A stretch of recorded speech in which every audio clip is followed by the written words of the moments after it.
கர்த்தருக்குள் பிரியமானவர்களே, July 9 Elon G white அம்மையார் அவர்களுடைய மாரநாதா புத்தகம், பக்கம் 379. இன்றைய தியானத்திற்காக தெரிந்து கொள்ளப்பட்ட தலைப்பானது மரணம் என்னும் அச்சுறுத்தலுக்கு அடியில். வசனம் எஸ்தர் 4வது அதிகாரம் 14வது வசனம். நீ இந்த காலத்திலே மௌனமாயிருந்தால் யூதருக்கு சகாயமும் இரட்சிப்பும் வேறொரு இடத்திலிருந்து எழும்பும். அப்பொழுது நீயும் உன் தகப்பன் குடும்பத்தாரும் அழிவீர்கள். நீ இப்படிப்பட்ட காலத்துக்கு உதவியா இருக்கும்படி உனக்கு ராஜமேன்மை கிடைத்திருக்கலாமே, யாருக்கு தெரியும் என்று சொல்ல சொன்னான். அதிசயமான சம்பவங்கள் உலகத்திற்கு முன்பாக வெகு சீக்கிரத்தில் நடைபெறவிருக்கின்றன. அனைத்து காரியங்களில் முடிவும் மிகவும் நெருங்கி வந்துவிட்டது. இக்கட்டு காலம் தேவனுடைய மக்கள் மீது வரவிருக்கின்றது.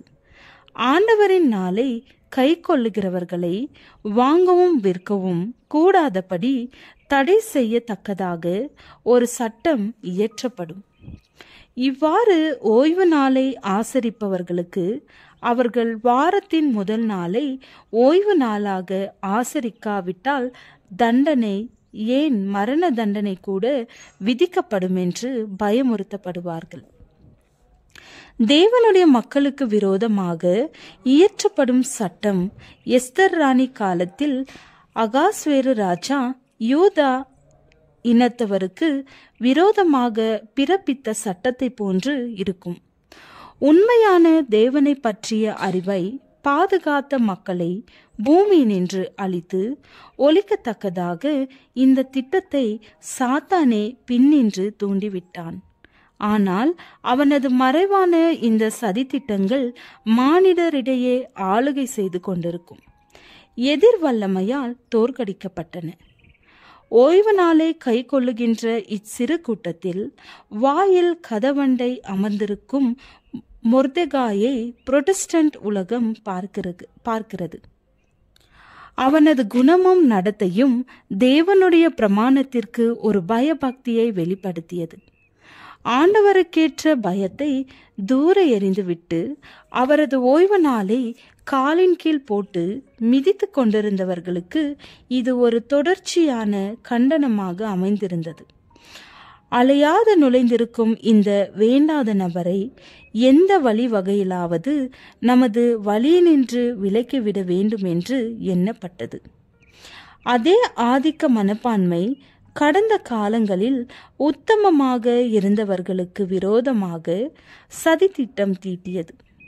அதே மனம் தேவனுக்கு பயந்து அவரது கற்பனைகளை கை கொள்ளுகிறவர்களை பூமியினின்று ஒழித்து போட வேண்டும் என்று தொடர்ந்து முயற்சி செய்து கொண்டிருக்கிறது. பிரபலமான பழக்க வழக்கங்களையும் பாரம்பரியங்களையும் மனசாட்சி நிமித்தம் ஏற்றுக்கொள்ள மறுக்கின்ற சிறுபான்மையான தாழ்மையான ஒரு கூட்டத்திற்கு எதிராக சாத்தான் கோபத்தை தூண்டிவிடுவான். தேவனுடைய மக்களுக்கு எதிராக மேலான பதவிகளில் இருக்கும் புகழ்பெற்ற மனிதர்கள் சட்டத்திற்கு கீழ்ப்படியாத தீயவர்களோடு இணைந்து ஆலோசனை செய்வார்கள். வேதாகம ஓய்வு நாளிற்கு ஆதரவாக பரிந்து வாதாடுபவர்களுக்கு விரோதமாக கொண்டு வரத்தக்கதாக வேத வாக்கியங்கள் இவ்வாறு கூறுகின்றன என்று சொல்லுவதற்கு எதுவுமே இல்லாததால் அந்த குறைவை சரிப்படுத்தத்தக்கதாக ஒடுக்குகின்ற சட்டங்களை தங்களது வழிமுறையாக வைத்துக் கொள்வார்கள். இந்த யுத்த காலத்திலே சத்தியத்திற்கும் பொய்க்கும் இடையே இருக்கும் போராட்டத்தின் மாபெரும் இறுதி கட்டம் வருகிறது. இந்த காரியத்தை குறித்து நாம் எந்தவித சந்தேகத்திலும் விட்டுவிடப்படவில்லை.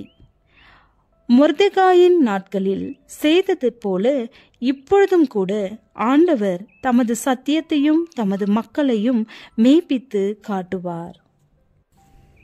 தன்னல ஜெபம். தன்னலமற்ற அன்புள்ள தேவனே, உமது மகத்துவமான அன்பை புரிந்து கொள்ள உதவி செய்யும். ஆமேன்.